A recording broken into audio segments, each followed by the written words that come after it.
సరే ఇక్కడ ఈ క్వశ్చన్స్ ఉన్నాయి కదా, వీటిని కొంచెం బెటర్ గా ఎలా చేయొచ్చు, సింపుల్ గా ఎలా చేయొచ్చు? ఇక్కడ ఏముంది 8/9 ఉంది అంటే 8/9 ఏ నెంబర్ కైనా డినామినేటర్ లో 9 వస్తే పాయింట్ తర్వాత ఆ డిజిట్ ఎన్ని నైన్స్ ఉంటే అన్ని సార్లు అంటే అన్ని డిజిట్స్ రిపీటేషన్ ఉంటుంది. అంటే ఇక్కడ 9 ఒక్కటే ఉంది కాబట్టి పైన ఉన్న డిజిట్ అనేది ఓన్లీ 8 కాబట్టి 8 రిపీటేషన్ వస్తుంది.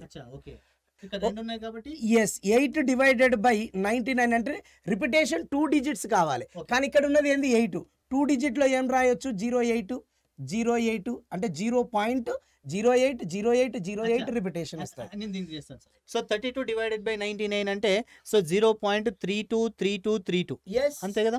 అండ్ ఇక్కడ 56/99 అంటే 0.565656. మరి ఇక్కడ 3 డిజిట్స్ ఉన్నాయి కదా, సో అంటే 0.032032. Yes very good. అయితే దీనికి రెండింటికి ఆన్సర్ ఏమవుతుందో ఈ వీడియో కింద ఆన్సర్ చేయండి.